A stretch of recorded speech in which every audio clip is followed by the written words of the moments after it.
Now it's our turn to, sorry for the words, but put our balls on the table. Remember, kids, this is not how you play hockey. It's just ugly. I like it. Screw you guys. I'm doing this. You know what? I love ice cream too. Go back to Canada, Guy Lafleur. Game on! Yeah, game on. Hello, and welcome into the Hockey Show, Colorado's biggest and best live hockey radio show, right here on Mile High Sports. JJ Derez, Ryan Bolding of NHL.com, here to do our thing, the thing we do every single week. And thanks everybody for joining us. The busiest hockey day in NHL history. All 32 teams playing a game, 16 games today. From the moment you wake up to essentially the moment you go to bed, there is NHL hockey on today. What a day, huh? This is what dreams are made of. I mean, there were games on by the time I was like functioning and was like, oh, I should get into my betting app. My insert sponsor here, betting app. Talking to you, sponsors. And I was like, oh, games are already going. I missed it. I blew it. Yeah, Carolina and Buffalo getting off to an early start, 10:30, and games all day, like I said. So luckily for us, Ken Wiebe of Sportsnet is going to be joining us for the second segment, taking time out of the busy day. Of course, Ken Wiebe mainly focuses on the Winnipeg Jets, but does a lot of national coverage for Sportsnet when need be. We got to know Ken really well during the Stanley Cup Final last year, so it'll be exciting to talk to him and kind of dive into the what the Western Conference wildcard race is looking like. So that'll be fun chat. But first, we got to start the show like we start every show, Ryan. The matinee money. So you, sponsors, insert betting app name here. It's our matinee money time. Of course, I like to stick to matinee games, right? There's so many games today. There's a lot to dabble in, but I'm trying to stick to games that are here in the early afternoon. So you know what's been working for us lately? And we've been hitting them, Ryan. The 2-game parlay. So I'm going to stick with that this week. I got a plus 130 coming your way, and that's the Dallas Stars, who are taking on the Vegas Golden Knights tonight without Jack Eichel, mind you. Of course, Dallas still playing for something. Vegas still playing for something. There's meaning behind that game. It's tough because you really got to gauge when you're looking at these games. All right, which teams are still playing for something? Which teams kind of are coasting their way into the playoffs or into golf season? I went golfing for the first time all season yesterday. All fired up because of the Masters? Boy, does my body hurt, and I'm so far away from being a Masters-level golfer. It is sad. But I know when I'm out of shape because I can play Mario Golf on my Switch where you actually swing, and I'm sore immediately following 18 holes. Yeah, you know me. Goaltending has a bad left hip for me, so swinging my hips during golf, by the end of it, I need to really be in golf shape. So my first one, I'm feeling it today. But that's my matinee money pick, Dallas and Edmonton plus 130, and we'll see which other teams are going to be golfing here in the near future. I got in on that one late at plus 119 because I just jumped in. So not great odds for me, but I think you're right. Big game, though, between those two.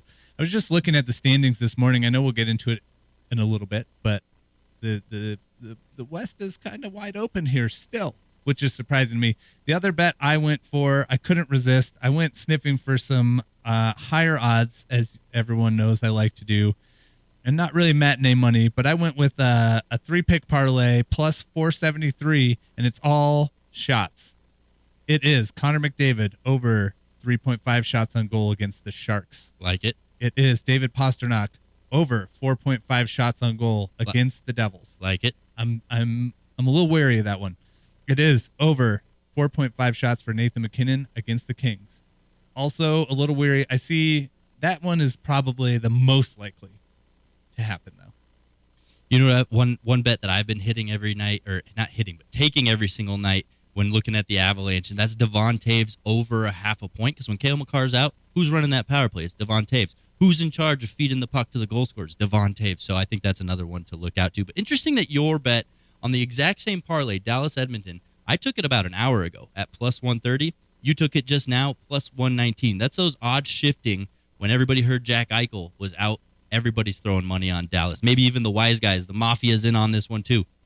Yeah, the Vegas Mafia. Yeah.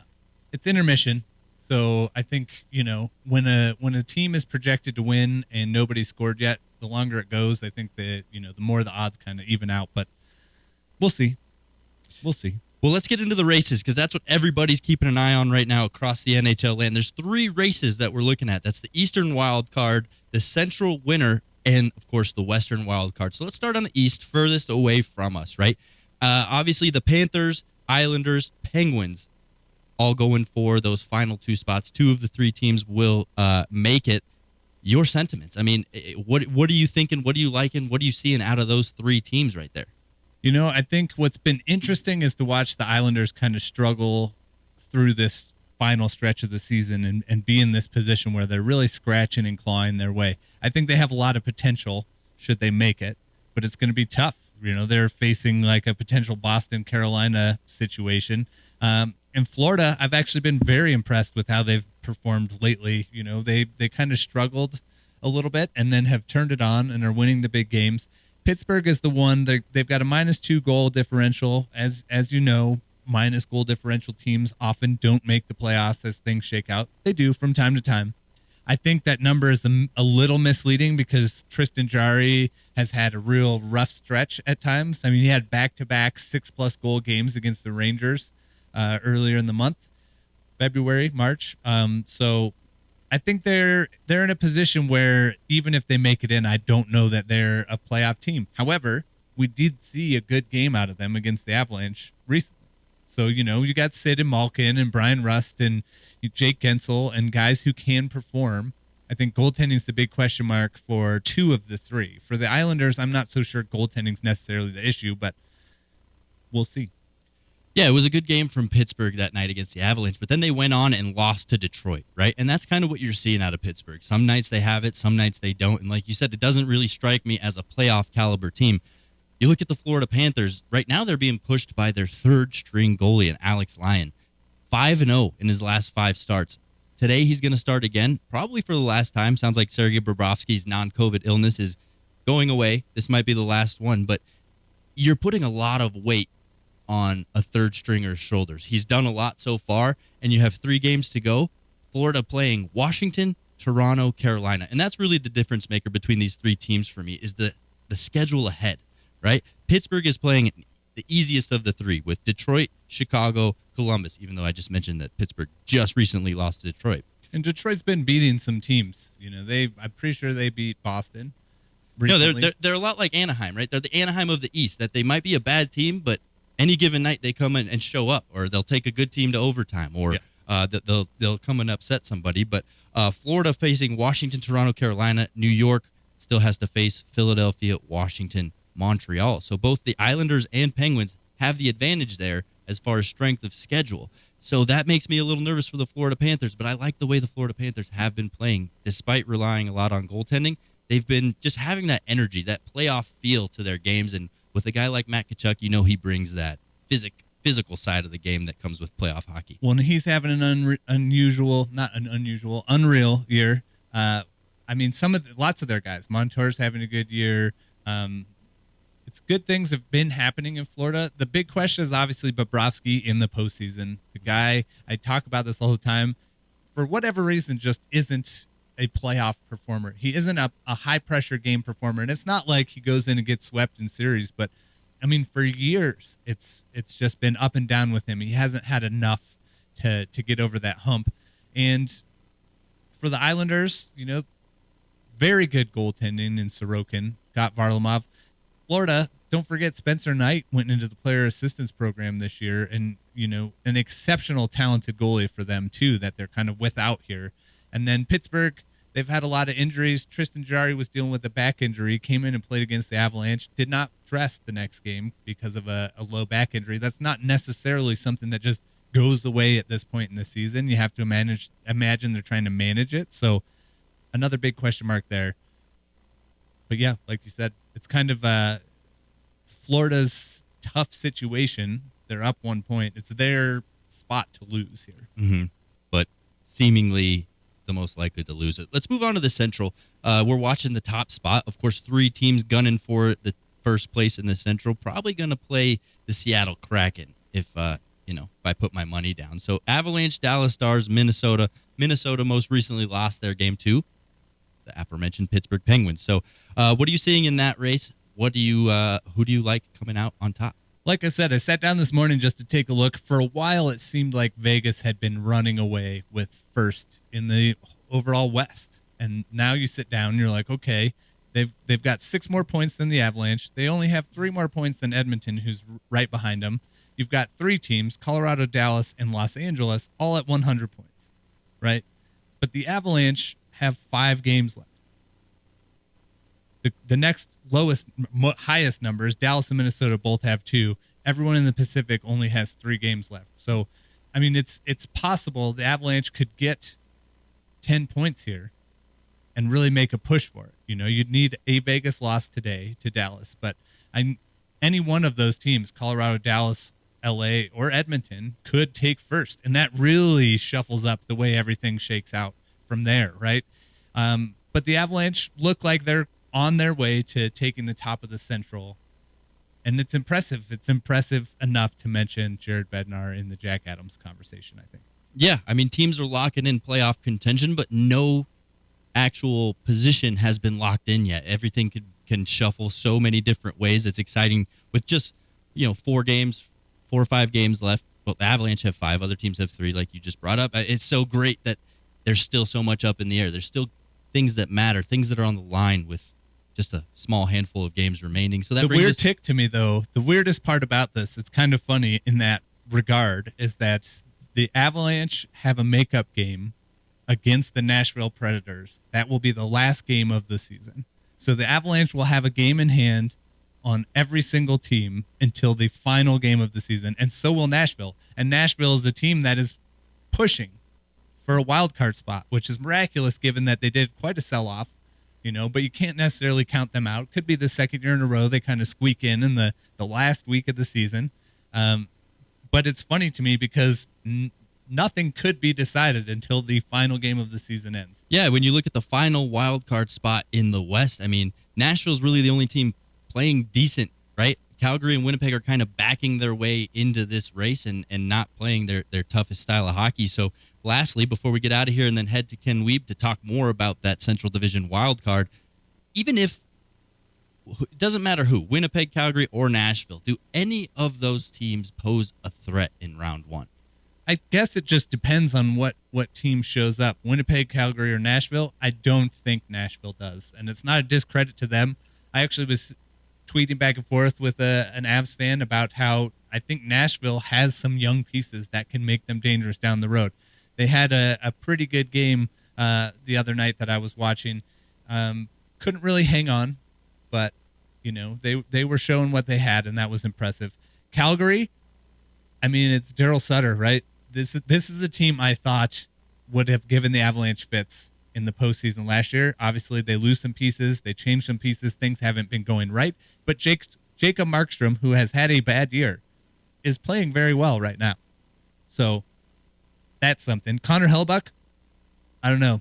The Jets, that's the run we'll have to talk to Kenny about because I don't know what's going on with Winnipeg. They struggle, they win. They've got one of the best American goaltenders on their team. They've got goal scoring. They've got Kyle Connor, who's having a hell of a year. But I don't know what to expect out of them. Yeah, indeed. Like you said, we'll get more into it with Ken Wiebe here of Sportsnet next. That's going to be exciting. But yeah, final show of regular season hockey for the year, Ryan. Let's have some fun today. So yeah, we'll be right back through the break. JJ Jerez, Ryan Bolding, Mile High Sports. Right now, it's 16 minutes past the big hour. Is that not right, Mr. Scream?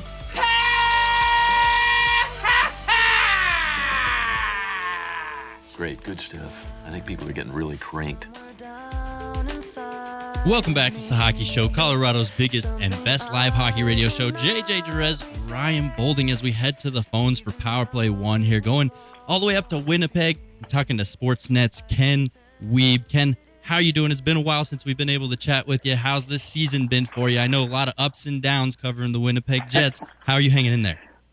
Oh, I'm doing excellent, guys. I have to say in advance, I'm generally more of a penalty kill one kind of guy myself, but I'll do my best to get to the blue paint and supply a bit of insight here on the out-of-town hotline.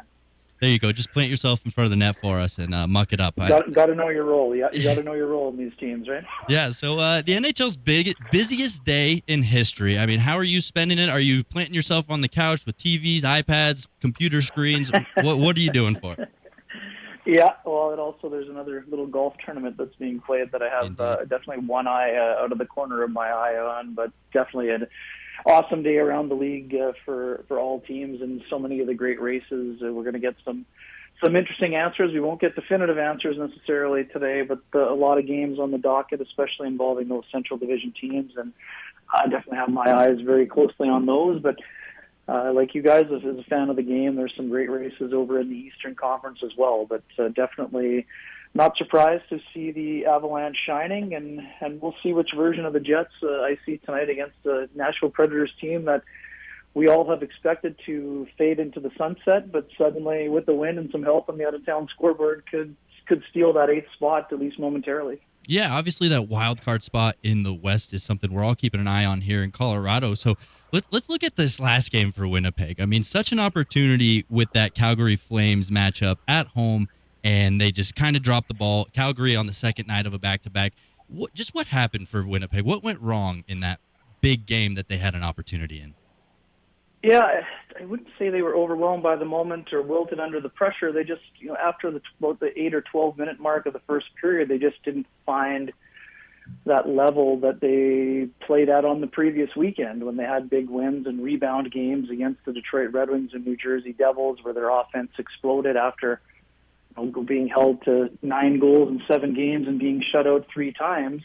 They explode for 12, 11 at even strength, and you sort of get the feeling that they're turning the corner, and then the Flames roll into town after one of the worst losses that they've suffered all year and hold them to 1 power play goal. So this team has been a bit of a mystery, guys. We know that the Jets and Avalanche have sort of traded places here as the season has rolled along, and the Jets were 20 wins, 9 losses, and 1 extra time defeat in their first 30, and since that time they've been a sub-500 hockey team. So it's been very difficult to figure out. Their power play has been one of the great mysteries. Their goaltending has been solid, but they've been very up and down in terms of their scoring prowess. And for a skilled team, they haven't scored enough. And although they showed a lot of signs of improving their defensive structure in the first half of the year, they've sort of let some of their old bad habits with puck management sort of creep in, and that's sort of got them in trouble here and put them in a stretch where I think they won, 9 out of 23 games. And that's not the kind of record that is going to have a team feeling really good about themselves going into the last 4 games of the regular season, no matter what kind of spin they try to put on it here. Kenny, I got to ask the coach question. I'm a Bones fan. I liked him in Dallas, but we saw somewhat similar things in Dallas where a sort of defensive-minded team with offensive talent started to struggle scoring goals. On the other hand, we see Paul Maurice leave. He goes to Florida. Florida struggles at the start of the year, but they're kind of humming along now at the end of the year. Like, what is it that's happening where these guys are kind of crossing trajectories? Yeah, it's super interesting, Ryan. I don't have a great answer. What I do know is that the Jets are ready for, if they weren't going to be ready for change after what they endured last year and to a degree the year before, they were never going to be ready. And when they committed to that structure in the start of the year, they were a good hockey team, and in fact, a really good hockey team. One that was in first place in the Western Conference on January 17th, which sounds shocking to say for a team that on April 7th and 8th is battling to sneak in as a wild card team and avoid the biggest collapse in NHL history. Paul, the issue with the Panthers was all goaltending. You guys know this. Their underlying numbers, even at the start of the year, where they were a below average hockey team, their goaltending was, quite frankly, not to the requisite level required. Matthew Tkachuk has been an MVP candidate if they get into the playoffs for me. So their team is on the rise for sure. And for the Jets, I don't think it's a coaching issue or problem here. The word stubborn gets tossed around a lot. The Jets have a couple of players that are a little bit set in their ways in terms of how they like to play. And when the games get hard, sometimes they aren't ready for those. The Jets are a better team in a wide open style of game. And early on in the year when teams are outside of their structure, the Jets did a better job of getting into it. But as the games got harder, the Jets' level of performance, I would say, dipped. I wouldn't say it's fallen off the map entirely, but I don't think they've forgotten how hard it was to play at that level, but they haven't been as committed to that process. And that's why teams like the Avalanche have absolutely catapulted and exploded past them. And I'm not surprised at all. I expected, I think in round January or February at the latest, I thought the Avalanche were going to win the division. And yes, they still have work to do on that front, but they are a team that is peaking at the right time, whereas Winnipeg is, they're going to barely have to scratch and claw to get their way just into a 1 versus 8 kind of matchup. And whether that's against, whether it's Colorado, Dallas, even Minnesota on the periphery, or Vegas or Edmonton, it's not a great matchup for what looked like a team that should have been comfortably in the top 3 in the Central. We've heard a lot of we're going to find out what we're made of in the last week, guys, and I'm fascinated to see what the results of that question is, quite frankly, because an off-season of change is appearing to be in the offing, no matter whether the Jets sneak in or fall out. It's interesting you mentioned the word stubborn being thrown around. I feel like here in Colorado, it was post-Pittsburgh's victory where Jared Bednar mentioned that some of the team here can be stubborn. When the game starts to get tough, they refuse to adapt or change. Is that what you think you're maybe seeing, where Winnipeg refuses to change their game to adjust to a new style, or is it more that they just won't take a game into their hands and sort of dictate the pace of play? Yeah, it's a little bit of both, to be quite frank, Ryan. I think it's a combo platter for the Jets. There are times where they've committed for the weekend against the Devils and the Red Wings, but both of those teams were also coming back off back-to-backs and tough back-to-backs. So, in the game against Detroit, they had a third-string goalie, so caught a break there. And against the Devils, are a really good defensive team, even though they are an up-tempo style. So, if it were easy for me to pinpoint, it would have been easy for the Jets coaching staff to pinpoint. I think there's been a lot of times, and I know when you guys watch the Jets, especially in that last game against Colorado, where MacKinnon has the breakaway goal in the first minute, you've seen Rick Bowness with his arms crossed and a look of dismay on his face a lot this year.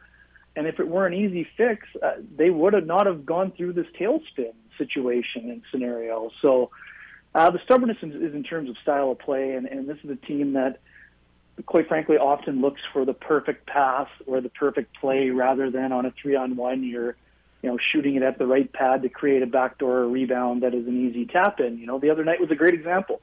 Jets are up 1-0. Shifley and Dubois have a 2-on-1.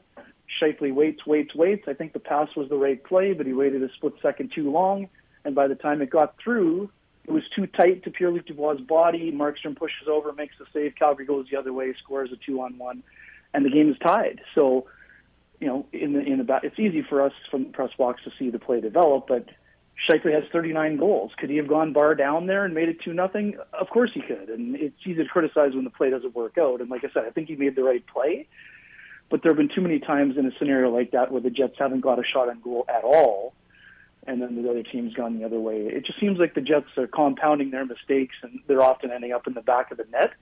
And that's a problem when a team's going through a little bit of an icy spell when it comes to goal scoring.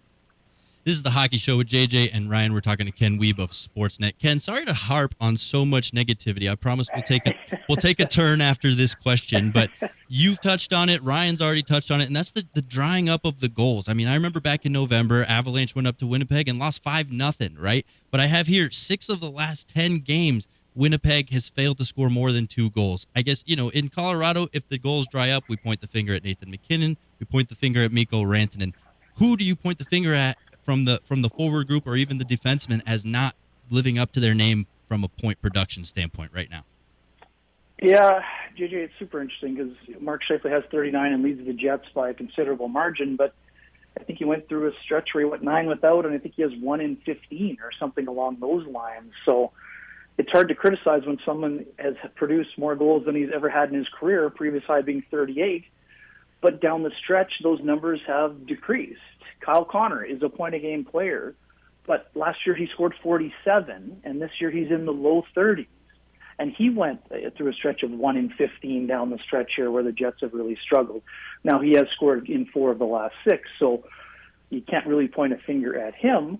Blake Wheeler went 21 games without a goal. That's a long time, and we think of Blake as a facilitator, but he's also been a 20-goal scorer, I believe, 7 or 8 times in his career. So it's not as simple as pointing the finger at one guy, unfortunately, for the Jets. And if it were that simple, they would have got through it. But they kind of most of their stars went cold all around the same time. And even Pierre-Luc Dubois, who is 2 goals away from tying a career high.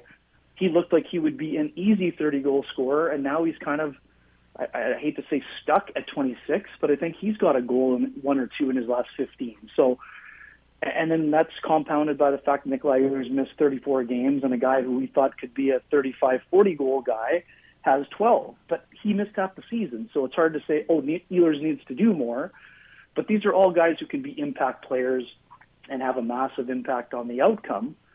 So, long-winded way of saying lots of blame to go around, and not an easy fix, quite frankly. And compounding that problem of the original problem is the fact that Jets power play went through a stretch of something like 3 goals in the last 40-some opportunities, which is also bizarre when you look at the weapons they have on that man advantage. Jared Bednar's talked recently about Nathan MacKinnon's ability as the games get tougher to perform better and be better as the season winds down and obviously the competition ramps up, the games get tougher. He somehow finds a way to produce at maybe even a better clip than he was doing when the games were potentially easier. And a lot of Avs fans here, I think, are down about the way the teams played at home. They haven't been great at home. They've been very good on the road, but they are first in the division right now. They're looking at first in the conference as a possibility. Just as someone who is not in Denver, in Colorado, but is in the conference, Kenny, what do you see the Avalanche doing? How is their perception around the league? You know, I get the sense talking to a lot of people that other teams don't want to have to play them first.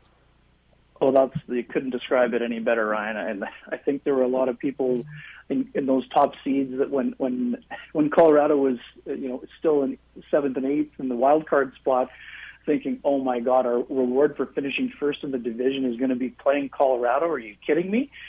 Now the fact is, everyone that is in a wild card spot is like, oh boy, you better get into this. You better not have to face Colorado. So my perception of them is that they've done an incredible job of managing in a season where they've had so many key injuries, and we understand that injuries are a part of the game, but not to this level and not to the key personnel that the Avalanche have had those injuries happen to. And it's not just one player. It's not just the fact that Landeskog hasn't played. It's Makar has missed considerable time. MacKinnon missed time earlier in the year. And now a guy who I saw personally during those last 2 rounds, Arturi Lehkonen. A guy like that is so valuable, but he's an under-the-radar valuable, right? He's appreciated around the league, but not a guy you think, oh, well, Lehkonen's out, that's going to be a huge blow because now everyone has to play up a rung on the depth chart. But then they've had guys like JT Compher step up and have an outstanding season, a 2-way season, and really fill that role with Nazem Kadri leaving for the Flames as a free agent. You have had Mikko Rantanen have an incredible year, 50 goals for the first time since Milan Hajduk. I have a hard time picking someone other than Mikko Rantanen to be. We know it's a race for second, but I think Rantanen is second on my heart ballot right now, unless something crazy happens. Yes, there are other great candidates, Jason Robertson being one of them, and also I mentioned Matthew Tkachuk if Florida gets in. But at the same breath, I wonder, you see MacKinnon, 100-point season for the first time. How do you distinguish between who is more valuable? I was giving more weight to the fact that Rantanen had to carry the team when MacKinnon was gone, but the fact that McKinnon's points per game are higher than Rantanen's, do you have to give him the edge? I mean, it's a really tough, and sorry to get into my ballot here out of nowhere, but you guys see them all the time. How would you characterize who should be second on that ballot? Yeah, I'm glad you brought that up, actually. I was thinking earlier, like a month or so ago, that the irony of MacKinnon's season being so good is that he should be a Hart candidate for his performance this year, but Mikko is obviously the heart of this team at this point in the season, or all season, really. Like you said, carrying the team, over 50 goals. Well, I think he has like 40 even strength goals, too. So a lot of important goal scoring going on. He's got, 3 hat tricks this season. Yeah, I think, the irony of MacKinnon having over 100 points is that he's being overshadowed by what Rantanen has done. And sorry, I never answered your question. In terms of MacKinnon's ability to elevate when the game gets harder, it's incredible. And I loved watching him in person last year when the stakes got higher. And the even more impressive part about what he's been doing, guys, he's doing it with his numbers circled on the opposition board every single night. Mm-hmm. The game plan is try to limit MacKinnon to 2 or fewer. And he's still been able to produce at this ridiculous clip. And And it's just because, I mean, he's so fast that, he's so hard to contain, but I just love the way he's able to rise when the challenge happens, and his ability to elevate. And I just have such a great appreciation for his ability and the way he's been able to emerge as a leader. And you could see that last year in the playoffs on the road to the Stanley Cup. But I think the fact that Gabe Landeskog has been away, yes, I know he's around the team more now, not having that strong voice. We know that Landeskog carries the strongest voice in that room. Not having him around as often, I think it's been even more pressure on a guy like MacKinnon to carry some of that. Some people would call it a burden, leadership burden, but he's really flourished and relished in that role. And I think Rantanen is a little bit more of a quiet leader, more of a lead by example. And to a degree, Nate is like that as well, as you guys already know. But it's really allowed him to kind of spread his wings and take even more ownership.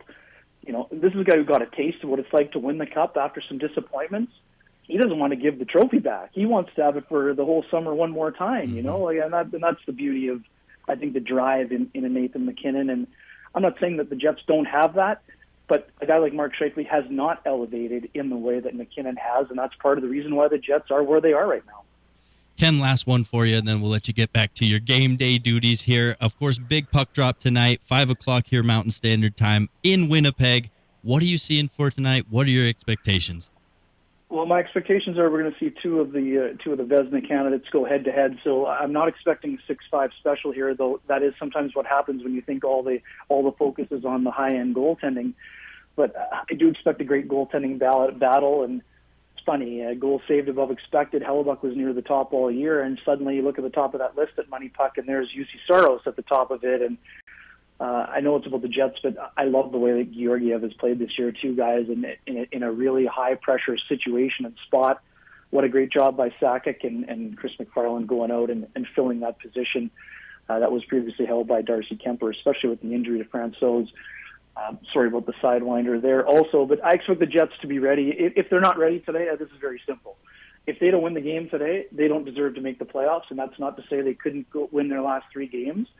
But if you let the two teams chasing you in Calgary and Nashville come into your own barn and beat you outright in regulation on consecutive nights when you had a chance to be firmly in control of your playoff destiny, you don't deserve to make the playoffs. There is no other way to describe that. I'm not trying to be negative, but if you can't find a way to win this game today, you basically got to run the table, and you got to run the table against two of the 3 teams trying to be first in the Central Division and still in the race for the conference. And one of those games is on a back-to-back, and the other one involves the Colorado Avalanche, who are the team that nobody wants to play at any time. And the only silver lining in that, if you're the Jets or the Flames, is that Colorado will play Nashville on the last day of the season if there is still a playoff spot to be left for that wild card. And I don't think the Avalanche will be easing up on the gas pedal in game number 82. Yeah, seems fair enough to me. You lose to the teams you're up against, you don't deserve it, right? But are you going to be in Colorado next week for the final game of the Jets season? I will be looking forward to seeing the Colorado media crew. I did see some of the gang there. I had a strange layover situation where I did get to 2 periods of the Avalanche and Leafs, so I was able to catch up with a couple of the fine folks that adopted me last spring, and I look forward to seeing the rest of everyone this week coming up here, and may even take in some Rockies afternoon baseball. Oh, let's go. I might be going this week myself. I feel sorry for you. Cheer against the Rockies. I'm just there for a good game, guys. I'm just there to enjoy the beautiful ballpark. Yeah, the ballpark It'll be great to see everybody, that's for sure. And remind me, is Small Things, we still got it going, or have they changed their tune here? They are still rolling. Blink 182, yeah. Still doing it. Okay. I'll look forward to hearing it live, that's for sure. Right on, Ken. Thanks for hanging out with us. See you soon. My pleasure. You guys have a great day. Look forward to seeing you soon. Cheers. Yep. There you have it, Ken Wiebe of Sportsnet. Just, last year's playoff, not even playoff, last year's final, he's a national guy, but he didn't have that national ego to him, that national presence, right? He was the guy that would walk up to us local guys and start chatting it up and being friendly, where, you had the bigger names acting like it. Yeah, it feels good. I remember who was walking out. I think it was Burakovsky was walking out, and Darren Dreger was like, "Who's that?" And I said, oh, that's Andre Burakovsky. And then you feel really good. Like, there are things the national guys don't know. There are faces they don't know. I feel better about myself. I have to be on a game day, I have to be a bit of an other team expert, and I have very little time to prepare. So it makes me feel good when I see that other people are in a similar boat. Indeed. So extra thank yous to Ken. And, of course, we got some Avalanche to get into. We kind of teased it a little bit with some of those conversations, so we'll be right back with two local Colorado Avalanche insiders, JJ Jerez and Ryan Bolding. That's us. They're going to break down the Avalanche here for you next, so stick around through the break. This is the Hockey Show. JJ Jerez, Ryan Bolding, Danny Bailey behind the glass. We'll be right back. Let's go, Colorado! Welcome back. We're back. We back. I love this song. Gets me fired up. Me too. I also know a lot of it. Old Eminem. I mean, it's hard to find any better rap out there, right? Once we were about in high school, aging myself here, that's really when he started to fall off. But I feel like angry rappers are generally better than well-paid, well-respected in the industry rappers. It's just this progression of like, me against the world does well. Well, and naturally, when you suddenly become rich and a world-famous star, I feel like you get a little less angry, and you have a little less problems to rap about, and maybe that's why I fell off. Maybe it was the drugs. Who knows? He's got some good stuff, like, I don't know, Rap God, but same thing. Like, I like early Atmosphere. Angry Atmosphere was the best atmosphere. When he chilled out a little bit, you're like, it's not as good. It's funny to me, a lot of hip-hop artists, right, when they started their career, they're rapping about how tough their life is, living in the streets, maybe, slinging this or that.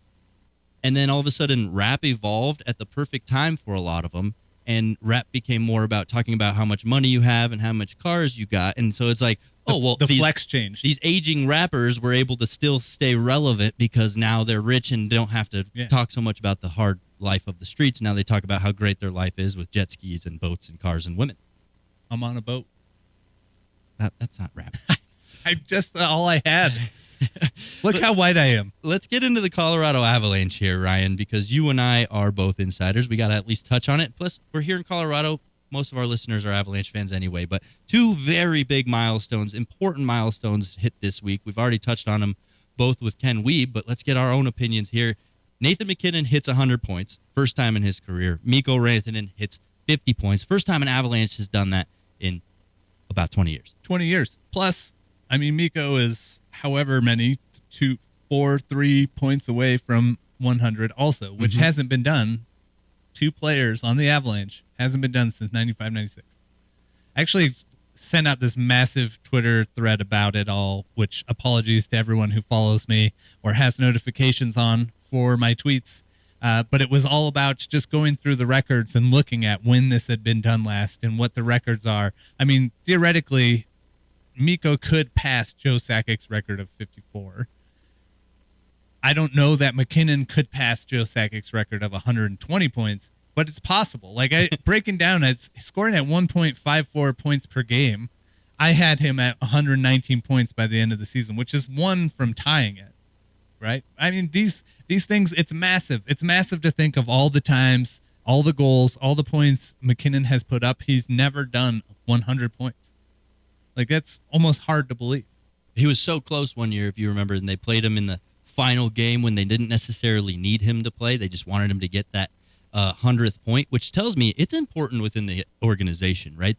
The organization, the teammates, they love seeing these players get to these numbers. While you ask the players, of course, they're going to tell you it doesn't bother them. They don't think about it. They want team success. But, everybody in there is engaged and wants that 100-point threshold to be crossed by both of these guys. So, and it's not these guys, but it is interesting to see that Connor McDavid did an interview with Mike Zeisberger from NHL.com, and he said, overall, I want to be the guy at the top of the record books. I want to have my name up there. I want to leave a lasting impact on this league.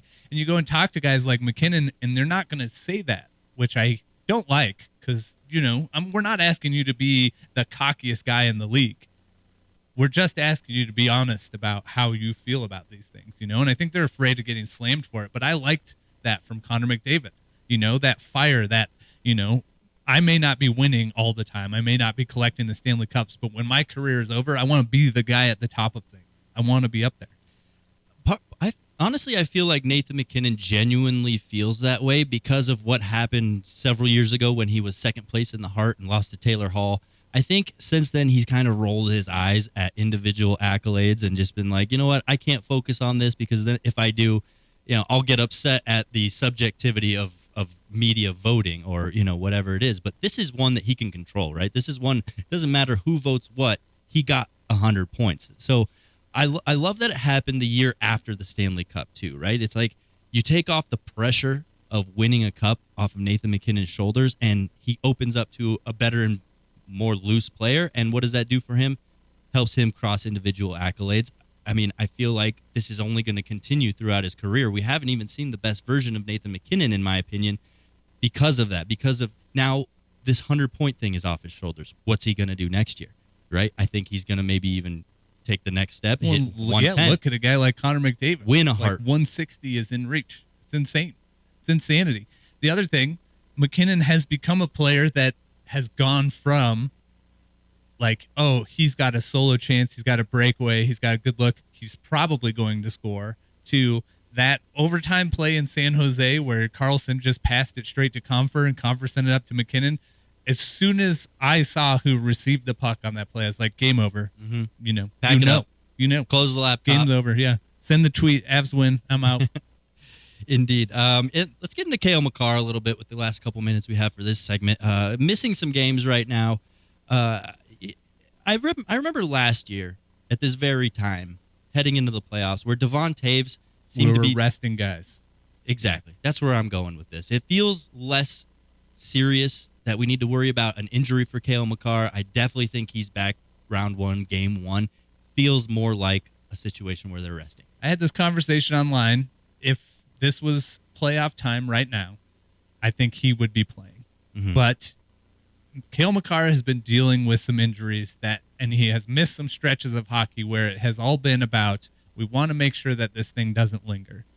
I'm wondering if this is new or old new for Cale Makar. I will say he missed some time against Dallas, came back out, finished the game, played fine, notably had new ace bandage wrappings and things on his person during post-game interviews. And you think, that's new. That's not something we've seen. Mm-hmm. Immediately misses the next 2 games, right? So I think there's a sense that if the games mattered of the utmost importance, he could play. I don't even know if he would need to start game 1. He probably would want to. The team would probably want to have him there. But the way that this team is rolling, I'm not even sure it matters. You give him the time to heal so he can go the distance. You also, you pointed it out. Things have been lingering, and that's kind of how he's been his whole career. So if he's been dealing with lingering injuries, and when he steps in, still makes the impact that he makes, even a 60% Cale Makar in the playoffs is going to be a fantastic addition to this lineup. And I think we are seeing the lasting effects of last year's postseason. We've had debate among the media about whether the Avalanche could have won a Game 7 against Tampa. Obviously, Tampa was injury decimated as well. But guys like Val Nichushkin, very beat up. Obviously, Gabe Landeskog has been dealing with issues for apparently a handful of years. You've got these bumps and bruises on other guys. Even Jack Johnson, in a casual conversation that we played some of last week, mentioned having had off-season surgery and feeling the better the further away from surgery he got. Even a guy like Jack Johnson ended up having to have surgical repairs. That just tells you how hurt, how injured this team was when they won the Stanley Cup. Guys like Darren Helm, out again, probably same injury. Josh Manson has been out again, same injury. We're seeing the wear and tear have an effect on this team. And it hasn't been great, and you wonder how it will play out when the games get much more intense and much more physical. But at this point, MacKinnon and Rantanen, and to an extent, Georgiev, have carried this team to where they are. Mm-hmm. Absolutely carried this Indeed. team. Well, the Avs face off against the LA Kings tonight at 8:30. LA Kings have beat the Avalanche 2 of the 2 times they've already met this season, so not an easy game in front of them. LA Kings really, I think, are a true contender in the Western, but we'll get into that next week when we break down the playoffs and everything. And the last game LA played here against the Avalanche, very, very well played. Mm-hmm. No, they're a good team. I don't think we're talking enough about them, but that'll do it for the Avalanche. That was quick. That was easy. We're out of here. Stick around for the break for the mixed bag skate, and it's all downhill from here. So thanks for hanging out with us so far. JJ Jerez, Ryan Bolding of NHL.com, Danny Bailey of Mile High Sports, making sure everything goes smoothly, and he does it with a smile every single week. We'll call you an Avs expert apprentice, Danny, since JJ left you out. I would say he's probably got maybe some of the best hockey knowledge in this station since he gets to sit here with us every single week. Hashtag blessed. We'll be right back, guys. Stick through the break. This is the Hockey Show. I play hockey and I fornicate because these are the two most fun things in cold weather. We're back. This is the Hockey Show. Danny Bailey bringing the fire today. Yeah. This is a banger to play us out here. Trying to get us taken off of YouTube because we let the music play too long because it's good music. Good music today, Danny. What did we? Oh, when you played Pearl Jam last week, it was the video is banned on YouTube in Russia because Pearl Jam, for whatever reason, I guess they don't license their music in Russia, which is fine. Good. Sorry, Russia. Sorry, all you Russian Hockey Show fans out there. Pearl Jam fans. You have to miss our show sometimes. Mixed bag skate. Couple different things to talk about throughout the NHL world. First one I want to get to is the Seattle Kraken clinch a playoff spot this week. You love to see it. You even love it more because you and I sat here pre-season saying how they definitely have a shot to make the playoffs this year. Look at us go. We were right. Hey, look at us. Look at us. Look at us. We're right. We're right. Kraken, I think, the playoff vibe. Hey, look at us. Look at us. Huh? Who would have thought? Not me. Who would have thought? Nailed it. We were right. The playoff atmosphere in Seattle is going to be one of the best in the league, I feel. It's going to be unbelievable. Yeah, the fact that they already get this too, I mean, that just adds extra excitement. That's what made the Avalanche so great here in Colorado, right? They show up, first year, win it all. The town of Denver gets to experience playoff hockey for the first time, I don't know, maybe ever, in my lifetime at least, and it took off from there, right? And now that's what created so many Avalanche fans like me, you, anybody our generation was spawned out of that first year success, right? So having Seattle have this much success, I only feel like that's planting seeds for them to grow and be a great franchise for the next, 5-6 years. They've got some talented young guys. They've got some talented former Avalanche. You want to see if Burakovsky can come back and be healthy. He's a big part of that team. But like you said, playoff atmosphere, going to be unbelievable. You hope for their sake they don't play the Avalanche. You hope for Colorado's sake that they play the Kraken. Well, a lot of people in the media want to go out there and experience that. I would too, but I don't travel. But I would love to just get to a game there and experience everything that they have. Maybe we call some local Seattle radio stations, see if we can win some tickets, you and I. Yeah. We'll guest on air if you donate. Hook us up. Tampa Bay Lightning are sliding. Everybody always says you can't count out the Tampa Bay Lightning, and we'll see what they bring come playoff time. But they've lost 6 out of their last 9 games and just seem to be trending the wrong direction. I guess, do you think Tampa Bay is going to make nearly as much noise as they normally do, or is this Toronto's year to get out of the first round?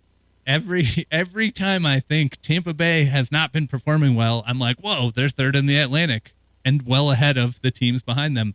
And then they lose some more and kind of fall down. But like at one point, the Atlantic was looking tight.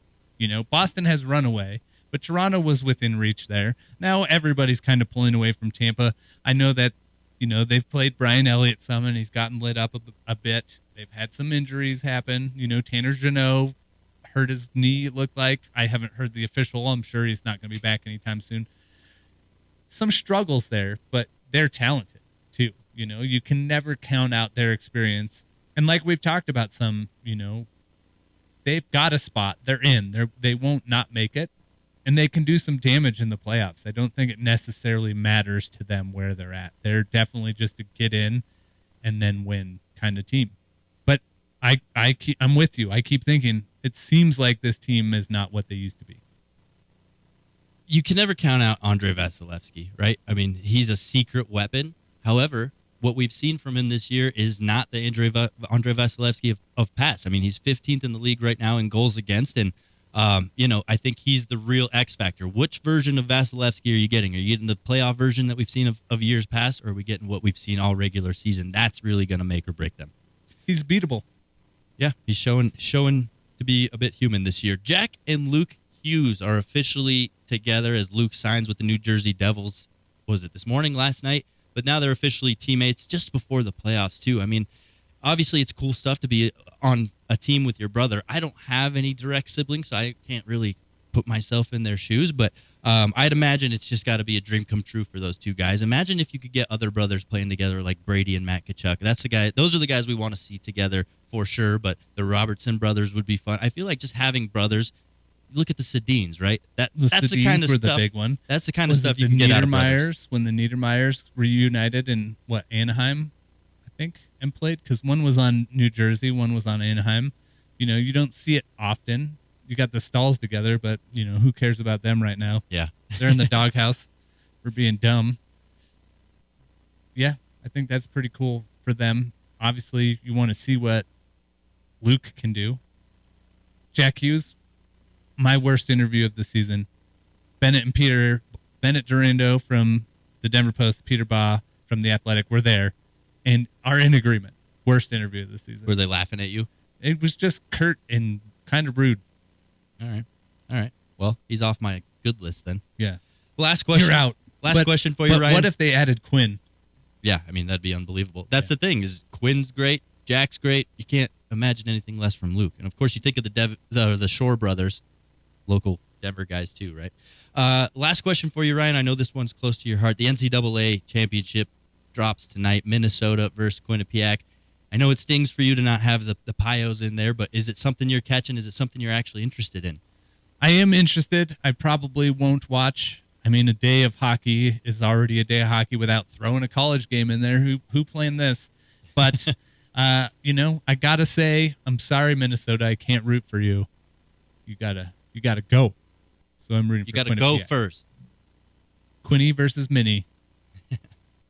Leave it to Ryan to end our show on a terrible joke. So that'll do it this week.